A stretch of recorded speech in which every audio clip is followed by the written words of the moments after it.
What you are about to listen to is me, Pastor Michael Bowman, as I think out loud about and try to apply the scripture to anything and everything that comes to mind. This usually happens in my car, so jump in and let's talk. I'm sure that I have spoken of this before. Well, I'm not sure that I have, but I think that I have, and if not, that's because this is something that I've thought about for years. I thought years ago I really should write something that I would entitle something to the effect of Pride and Personality Tests.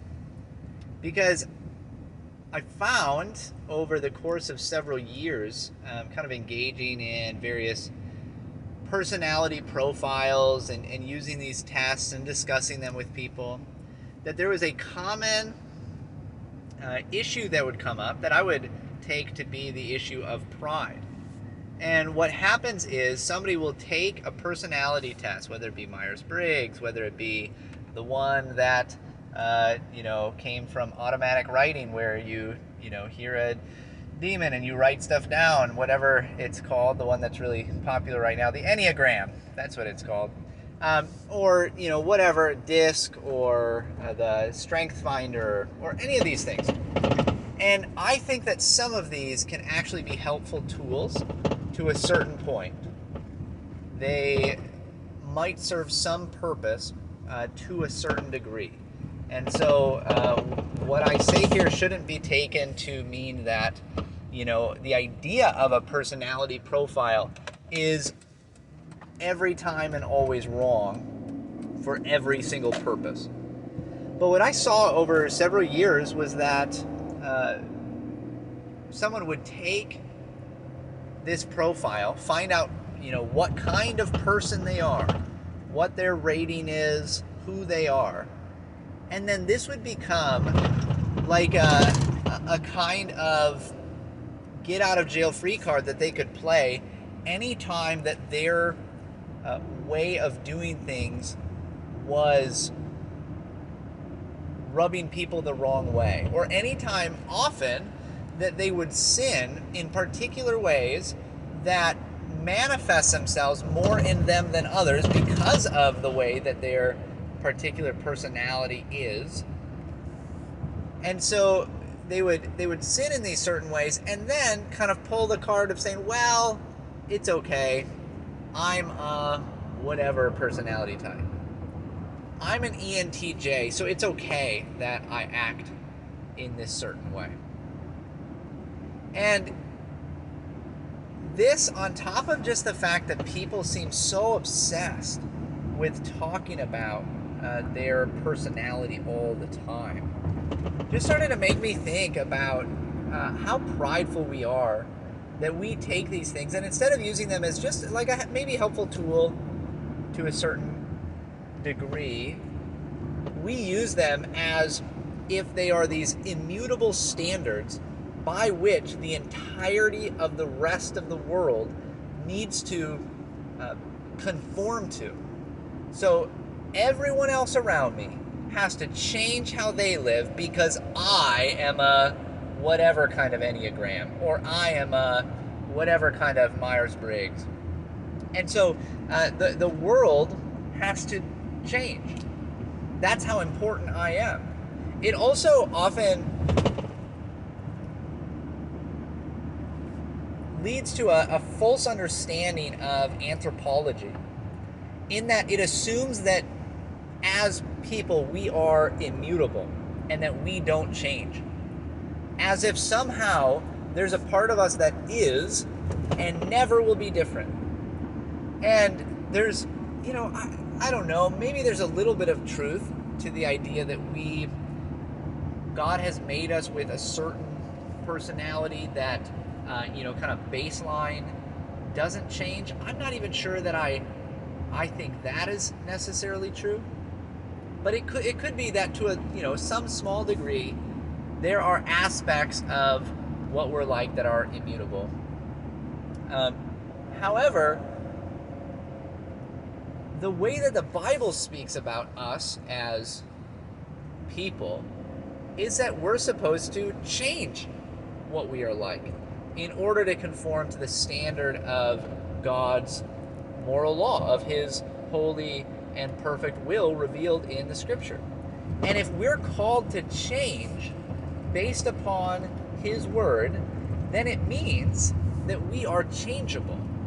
There are at least many areas of our lives and how we live and how we act and how we think about the world and how we receive the various things going on around us and how we perceive everything that's going on.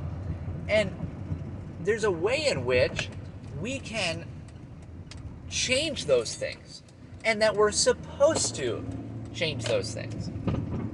And so we are not immutable. God is immutable. God is.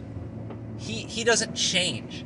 He is not different. He does not change who he is on the basis of something that happens.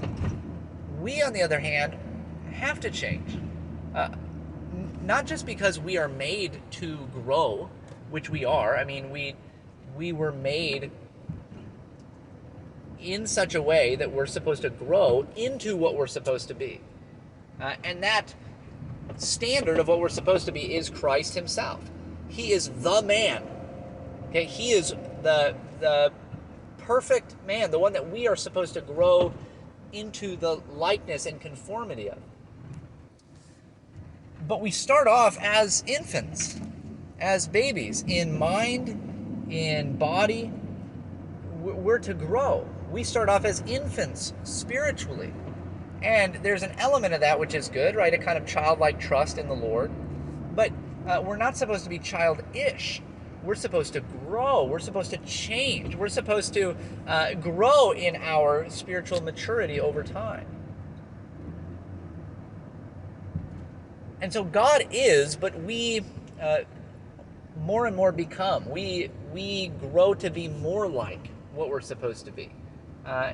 And so we are not immutable. And when we take personality tests and we say, well, I'm this kind and I'm that kind, I just think it creates a false category in our mind of immutable characteristics, usually determined by some kind of wonky worldview, whichever one of these personality tests you want to pick. I bet if you looked into it, it's not like a full-orbed biblical worldview that defined what these things are. Usually it's something else. It's like Jungian psychology, or it's the automatic writing, listening to some kind of spirit that tells you these things, or some New Age belief, or whatever. And so the way that we take these should not be to create these immutable categories in our mind by which we need to think of ourselves and think of the rest of the world. Maybe there's some help in them. I look back and I think I took the Myers-Briggs, and as kind of faulty as it is sometimes, I benefited from understanding things about the way I worked and the way I related to other people that came from that. But I can't just say, well, I'm an ENTJ, therefore I'm going to be like this. No, whatever I might be like, I'm going to change, and I have to change, and I'm commanded to change in order to become more like Christ. And so take that for what you will.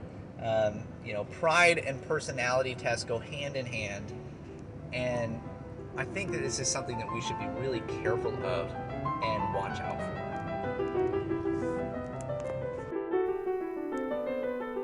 Hey guys, I hope this has been helpful for you. If it has been, go ahead and rate it, review it, or share it with a friend, especially if you're in La Crosse, Wisconsin, or the surrounding areas.